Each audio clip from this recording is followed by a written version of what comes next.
Sekarang saya akan berbincang dengan Ustadz Riza Muhammad. Ustadz Riza, ini rentetan peristiwa kan banyak terjadi. Betul. Jadi takut nggak ya ceramah? Saya sebagai seorang muslim, hamba Allah, umat Rasul, dan warga negara Indonesia betul-betul menyesalkan, sedih melihat kondisi seperti ini.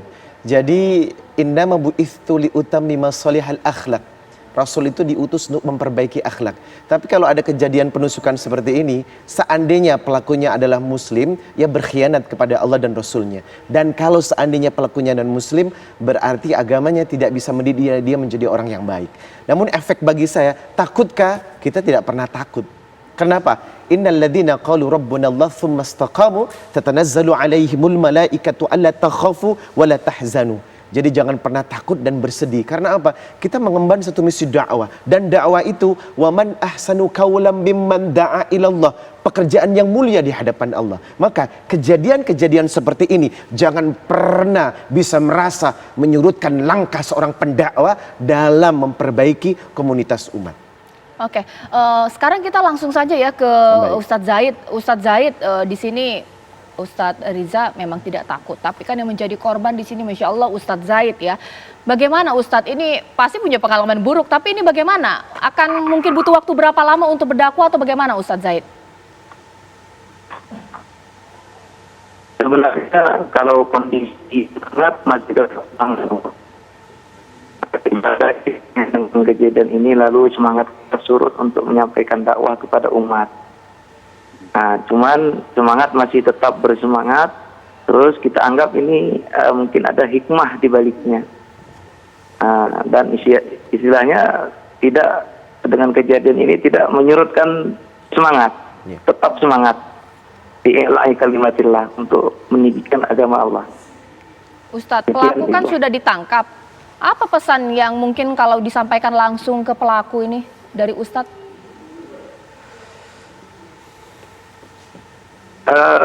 Kalau pesan kami kepada pelaku, mungkin seandainya pelaku ini dalam keadaan mental yang sehat mungkin, atau dalam keadaan sehat secara akal, mungkin beliau pun tidak mau melakukan hal yang demikian ini.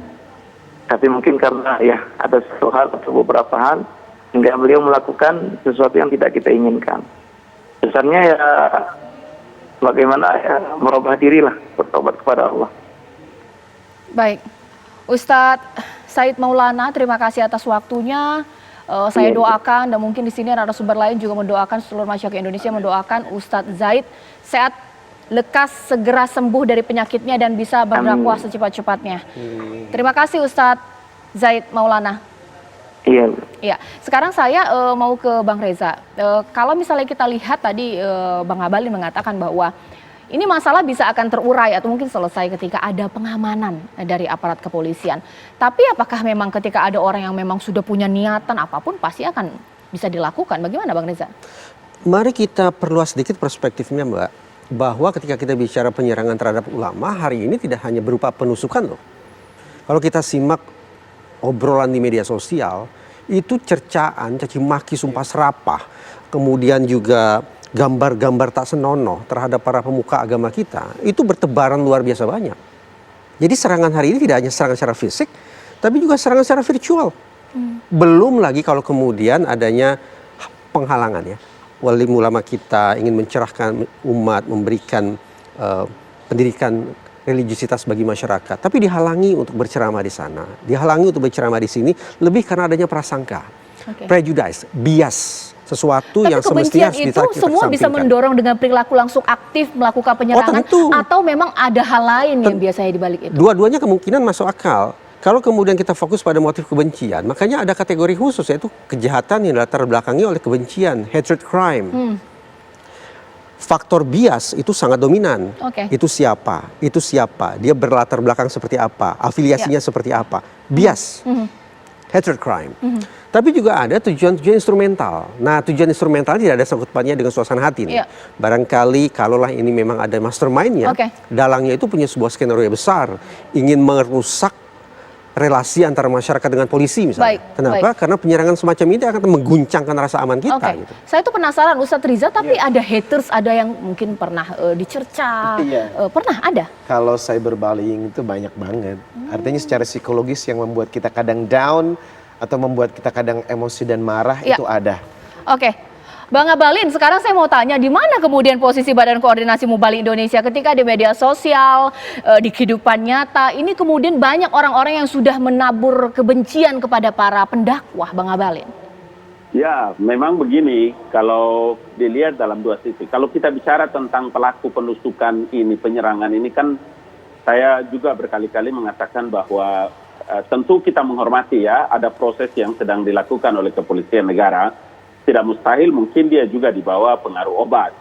Tetapi yang kedua, memang kalau kita bicara tidak saja selain yang fakta di lapangan, tetapi di media online dan lain-lain ini, memang alam demokrasi ini kan sangat terbuka, kebebasan berpendapat dan lain-lain sebagainya.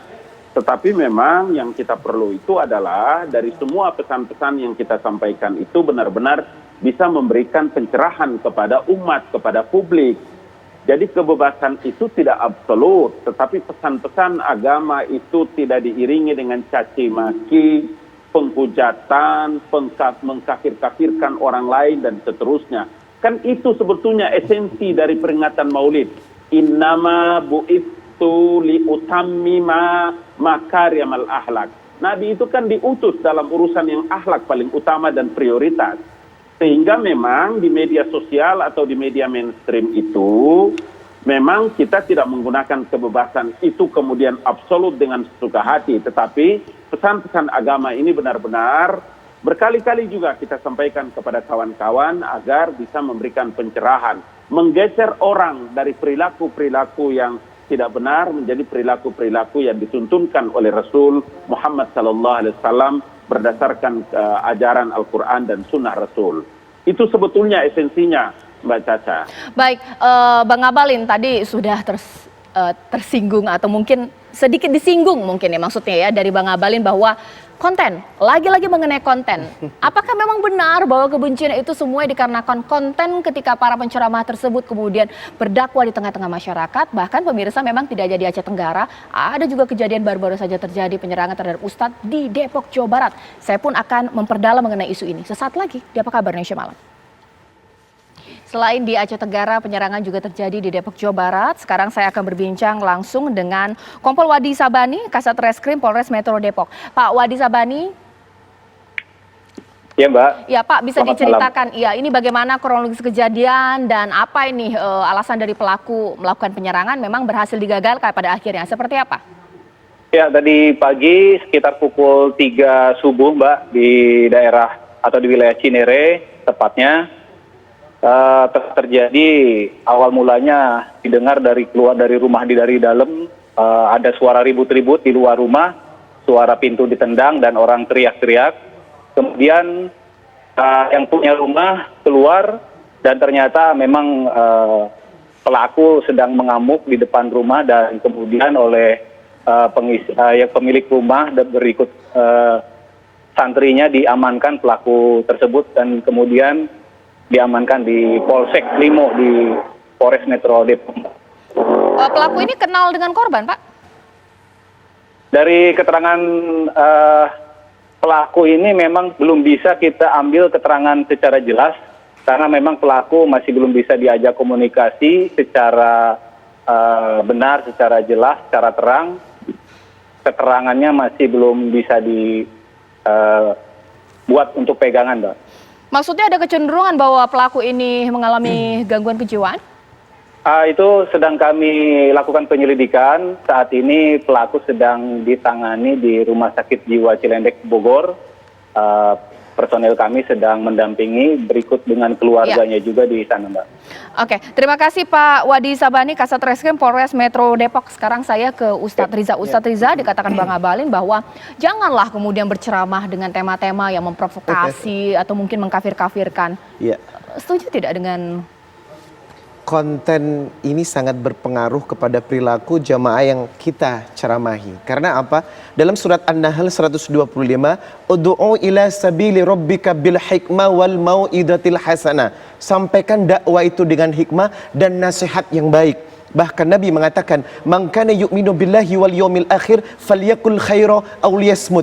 Orang yang beriman bicara yang baik, kalau tidak baik lebih baik diam. Dua kecelakaan, dua lubang kecelakaan. Kalau tidak dijaga hancur kehidupannya. Al-famu wal farju, lubang mulut dan lubang kemaluan. Berarti konten dakwah, apa yang kita sampaikan, apa yang kita bicarakan tidak lepas dari konten akhlak. Jangan menyinggung, jangan menyakiti, memprovokasi, atau bikin gaduh suasana. Karena Nabi selalu mengajarkan apapun sikap kita, cara bicara kita, dakwah yang kita sampaikan, utamakan akhlak. Karena justru dengan kebencian itu akan menimbulkan banyak interpretasi yang macam-macam. Oke, sekarang ke Bang Reza.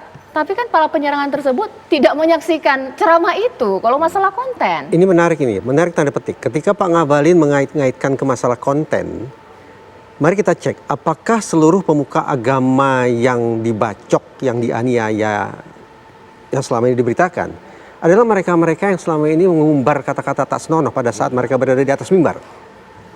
Kalau iya, garis bawah ya. Kalau iya, berarti pelaku penusukan tersebut menyimak, paham, dan melakukan profiling terhadap para pemuka agama kita. Dengan demikian, kalau para penusuk itu selama ini disebut sebagai orang tidak waras, maka simpulannya itu terpatahkan. Oke. Ternyata mereka waras. Karena mereka menyimak, mereka melakukan Iya, profiling, juga ya. kemudian Oke. menentukan, saya hanya akan mengincar pemuka agama yang isi ceramahnya seperti ini, Oke. seperti ini. Oke, Bang Ngabalin bisa ditanggapi? Itu makanya Bang Reza, dua variabel. Tadi kalau kita bicara dalam konten di media sosial, apakah media sosial ataukah media mainstream. Makanya saya bilang bahwa dalam konteks inilah tidak ada anjuran agama dalam Islam ini yang kemudian menyampaikan pesan-pesan agama itu kecuali kalimat-kalimat yang sejuk, mengajarkan manusia kepada yang baik, mencegah manusia kepada yang mungkar.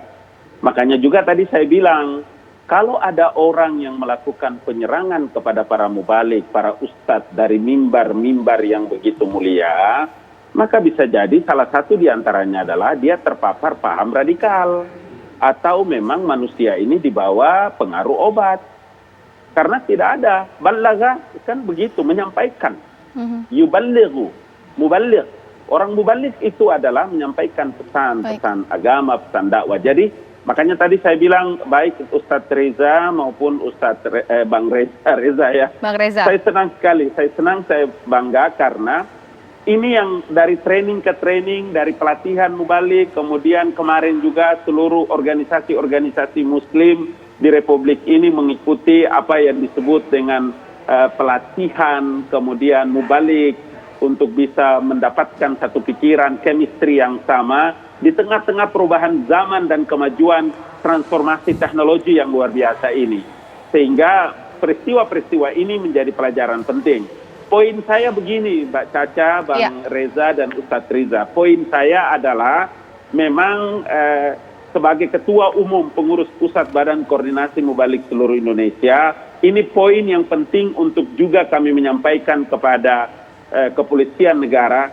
Saya berjanji insya Allah hari Senin atau Selasa saya akan kembali ketemu dengan Bapak Kapolri, dengan teman-teman untuk menyampaikan adakah kemungkinan bisa kita mendesain satu langkah-langkah untuk bisa memberikan pengamanan kepada para mubalik, para ustadz, para kiai, para tuan-tuan guru kita kalau berpidato di ruang publik. Masya Allah. Itu saya punya janji. Iya, Masya Allah. Mudah-mudahan ini segera terrealisasi. Terima kasih Bang Ngabalin. Mungkin terakhir, supaya masyarakat tidak terprovokasi, tidak terlalu membenci kelompok-kelompok, atau mungkin tidak terpancing dengan penyerangan ini, bagaimana Ustadz Riza? Iya. Wa innaka la'ala khuluqin azim.